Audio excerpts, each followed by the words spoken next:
a woman who wore over 300 different brooches during her reign, who understood that a sapphire sent one message, a ruby another, who could start diplomatic incidents or heal them with a single strand of pearls. Queen Elizabeth II spoke fluent jewelry. Every clasp, every gemstone, every choice was deliberate. And yet, there were 7 necklaces she owned, worth millions, that never once touched her skin. Not because they were broken, not because they were ugly, but because wearing them would have said something she could never afford to say. Why would a woman who understood the language of jewels better than anyone deliberately silence such magnificent pieces?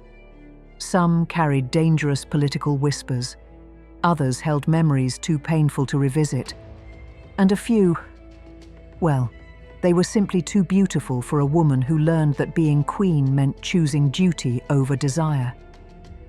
These aren't lost treasures, they're deliberate silences, and today, we're finally going to break that silence.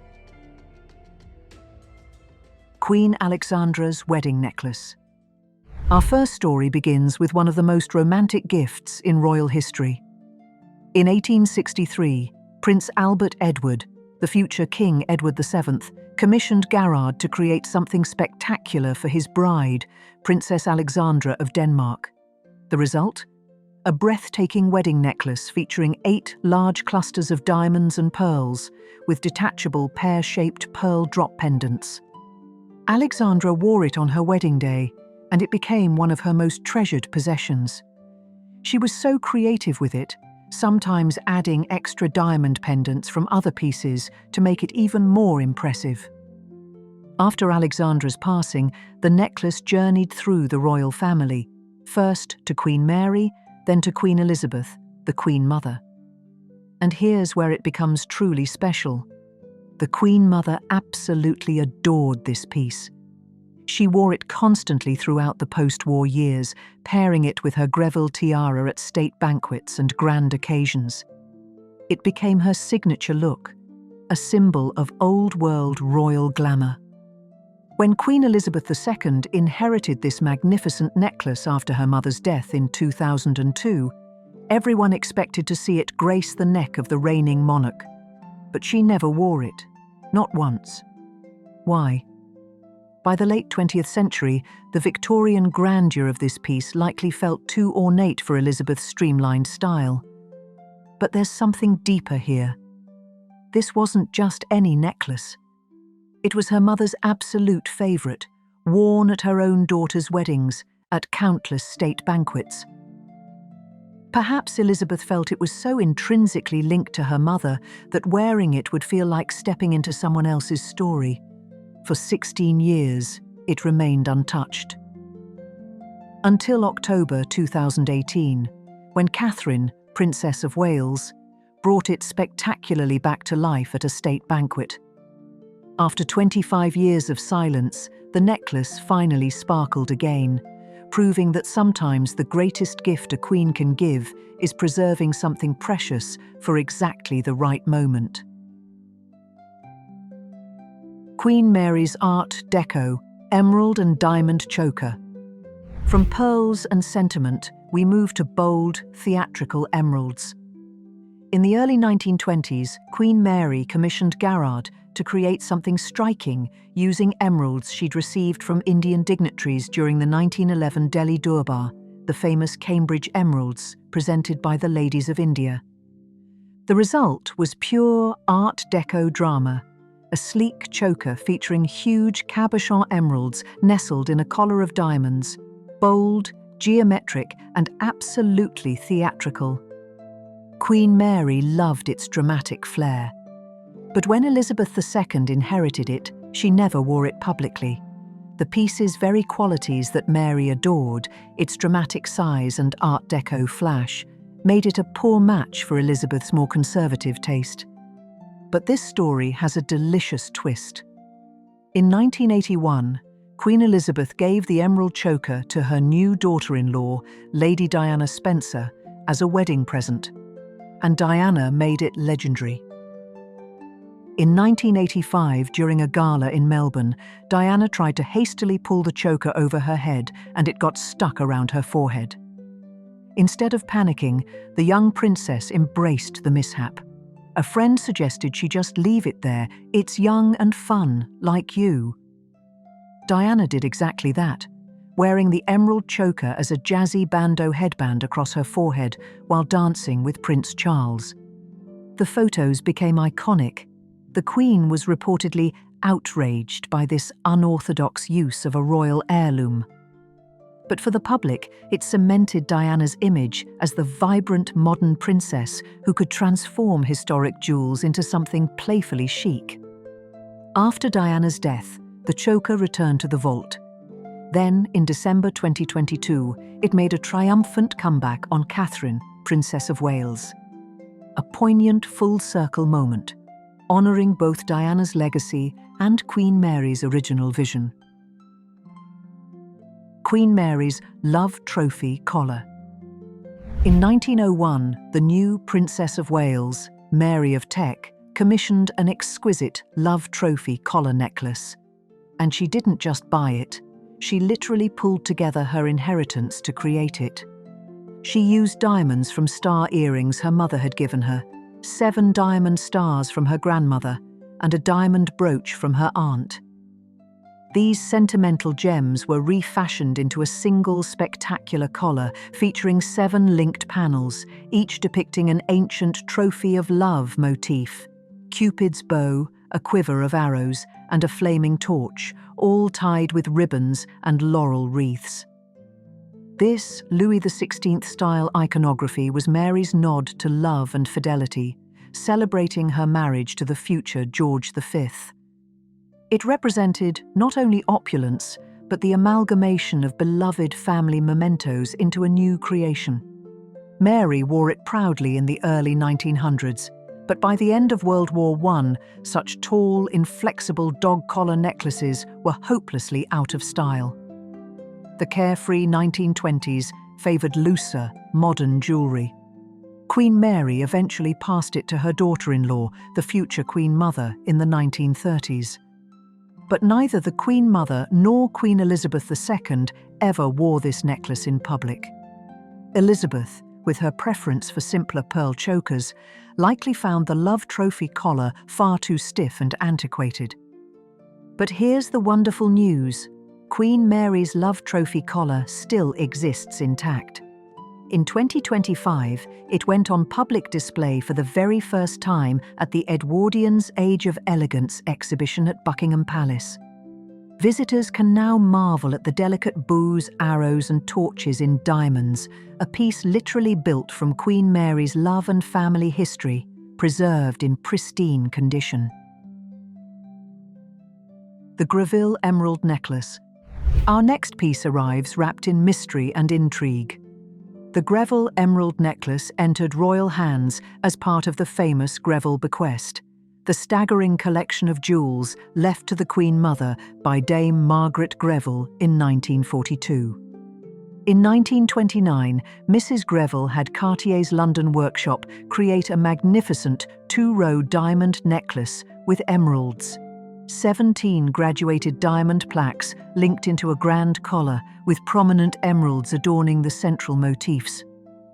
But here's where it gets fascinating. The true provenance of the emeralds is shrouded in rumour. Some speculate that Mrs. Greville acquired emerald jewels that once belonged to Empress Josephine or even Queen Marie Antoinette of France. While unproven, this tantalising legend lends the piece a whiff of historic mystery. The Queen Mother rarely wore it publicly, and after her death in 2002, Queen Elizabeth II inherited this majestic necklace. Yet Elizabeth never showcased it in public throughout her reign. It remained in the vault, an unsung treasure. The Greville Emerald Necklace's extremely grand, old-fashioned style just didn't appeal to the practical queen. Then came the reign of King Charles III. Early reports suggested that Queen Camilla, known for her appreciation of Mrs. Greville's legacy, had revived the long-hidden Greville Emerald Necklace. However, upon closer examination, It became clear that at the state banquet in November 2022, the first of the new reign, Camilla was actually wearing the Belgian sapphire parure, not emeralds. Even so, the moment rekindled public fascination with the Greville jewels and reminded royal watchers just how breathtaking these historic treasures can be when brought out from the vaults. Queen Mary's fringe necklace. Now we come to a piece with a fascinating dual identity. Queen Mary's fringe necklace is essentially the lesser-known sister to the famed fringe tiara. Yes, the very tiara Queen Elizabeth II wore as her something borrowed on her wedding day in 1947. Around 1919, Queen Mary had a diamond fringe necklace converted by Garrard into a tiara with 47 spire-like diamond bars. Crucially, the tiara was designed to be convertible. It could be taken off its frame and worn as a necklace as well. The tiara itself has an illustrious story, famously snapping on Elizabeth's wedding day and being swiftly repaired. But the necklace configuration became an afterthought. There's only one known instance of Queen Elizabeth II wearing the fringe in its necklace form. During the 1953 to 1954 Commonwealth tour, early in her reign, she wore it for official portraits, pairing it with another tiara. After that single appearance, Elizabeth never wore the fringe necklace again. She preferred to sport it on a tiara frame or loan the tiara to others. One reason may be that as a necklace, it was quite stiff and intimidating. Imagine 47 sharp diamond spikes encircling one's throat. Furthermore, by the 1950s, she had also received the City of London fringe necklace as a wedding gift, which she wore occasionally. That newer fringe necklace perhaps satisfied any desire for a fringe look, leaving Queen Mary's older fringe necklace largely redundant. For essentially Elizabeth's entire reign, Queen Mary's fringe necklace stayed in storage, overshadowed by the tiara. The Dagmar necklace. From the practical to the sacred, we now encounter one of the most extraordinary pieces in the entire collection. The Dagmar necklace is unlike any other royal necklace, both in design and meaning. It was a wedding gift to Princess Alexandra of Denmark upon her 1863 marriage to the Prince of Wales, presented by King Frederick VII of Denmark. The necklace is an elaborate confection of gold, diamonds, enamel and pearls, featuring a distinctive pendant, an enameled cross known as the Dagmar cross. This cross is a replica of a 12th century Byzantine pectoral cross found in the tomb of Queen Dagmar of Denmark. But here's what makes it truly extraordinary. At King Frederick's suggestion, the replica cross was made to contain sacred relics, a tiny fragment of wood said to be from the true cross of Christ and a piece of silk from the grave of King Canute IV, a Danish saint king. These relics imbued the jewel with deep religious and national symbolism, making it as much a devotional object as a piece of adornment. Princess Alexandra cherished the Dagmar necklace as a tangible link to her Danish roots and faith. She wore it at her husband King Edward VII's coronation in 1902. After Queen Alexandra's death, the Dagmar necklace ended up with Queen Elizabeth II. However, Elizabeth never wore the full Dagmar necklace in public during her long reign. Why? The piece's strong Christian symbolism and specifically Danish national significance made it awkward to incorporate into British royal attire. The holy relic inside the cross meant this necklace was steeped in religious meaning, not something a British monarch would casually don for a state banquet. Elizabeth apparently did wear a modified version once in 1960, without the cross and some pendants, reducing it to a simpler diamond and pearl necklace. But tellingly, she left off the most recognizable element, the relic cross. Apart from that single outing, the Queen kept the Dagmar necklace in the vault throughout her reign. One can imagine she respected it deeply as patrimony from her great-grandmother, yet felt it was better honoured by preservation than by wearing it out of context. In 2025, it was displayed in London for the first time as part of the Edwardian Elegance exhibition, allowing both Britons and Danes to admire this precious object that connected the hearts of Denmark and Britain. Queen Victoria's Golden Jubilee necklace. Our final story is perhaps the most bittersweet of all. In 1887, Queen Victoria marked 50 years on the British throne, and the women of her empire conceived an extraordinary tribute. A committee of ladies from across the British Empire raised funds to create a spectacular diamond and pearl necklace. This piece, known as Queen Victoria's Golden Jubilee necklace, was crafted by Carrington and Company and presented to Her Majesty in 1888. The design features 8 large trefoil motifs of brilliant diamonds, each centered by a lustrous round pearl. At the center sits a diamond-encrusted quatrefoil with a crown on top, highlighted by a big pearl drop pendant. The necklace came in a red leather case inscribed, "To Victoria, Queen and Empress, a token of love and loyalty from the daughters of her empire in remembrance of her Jubilee, June 21st, 1887. Queen Victoria was deeply moved by this gift, wearing it for portraits and grand occasions. To her, it wasn't just jewelry. It was a tangible emblem of her people's affection. Upon Queen Mary's passing in 1953, the Jubilee necklace came to young Queen Elizabeth II, and in the first years of her reign, Elizabeth proudly revived this Victorian heirloom. For her very first state opening of Parliament as monarch in November 1952, 26-year-old Elizabeth wore Queen Victoria's Golden Jubilee necklace prominently with her ceremonial robes. Through the 1950s and into the 1960s, Elizabeth wore the Jubilee necklace frequently for formal portraits, state banquets, and tours. It became one of her signature necklaces in the early decades. But as styles evolved, Elizabeth's use of the Jubilee necklace slowly declined. By the 1970s and 1980s, the Queen gravitated more toward modern jewelry. In the 21st century, it was only brought out sparingly. One notable last appearance was the state opening of Parliament in 2016, where the Queen wore it perhaps consciously to mark her own advancing reign, echoing Victoria's era one final time. After that, it quietly retired as the Queen began scaling back heavy jewelry in her 90s. This necklace carries a touching legacy. It unites 2 of Britain's longest reigning queens, Victoria and Elizabeth II.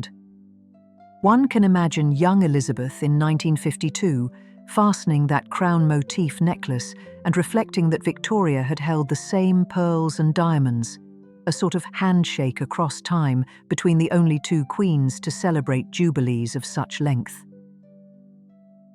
7 magnificent necklaces, 7 different stories of sacrifice, restraint, and wisdom. Queen Alexandra's wedding necklace, too precious a memory of her mother to touch. Queen Mary's emerald choker, too theatrical for a conservative queen. The Love Trophy collar, too antiquated for modern times. The Greville emerald necklace, too grand, waiting for someone bold enough to wear it. The Fringe necklace, too redundant when the tiara shone brighter. The Dagmar necklace, too sacred to wear casually. And Queen Victoria's Golden Jubilee necklace, worn proudly in youth, then gently retired as a new era dawned. Each unworn necklace reveals something profound about Queen Elizabeth II. Her greatest strength lay not in what she chose to wear, but in what she chose to preserve. She understood that sometimes the most powerful thing a monarch can do is wait for exactly the right person, the right moment, the right generation to bring these treasures back to life. Elizabeth II spent 70 years teaching us that true power isn't about possession, it's about knowing when to give. These weren't forgotten jewels. They were seeds carefully preserved, waiting for exactly the right moment to bloom. Which of these 7 necklaces touched your heart the most? Share your thoughts in the comments below. If this journey through royal history moved you, please give this video a like and subscribe to the channel for more stories of the remarkable women and magnificent jewels that shaped our world. Because sometimes the most powerful stories are the ones waiting for their moment to catch the light.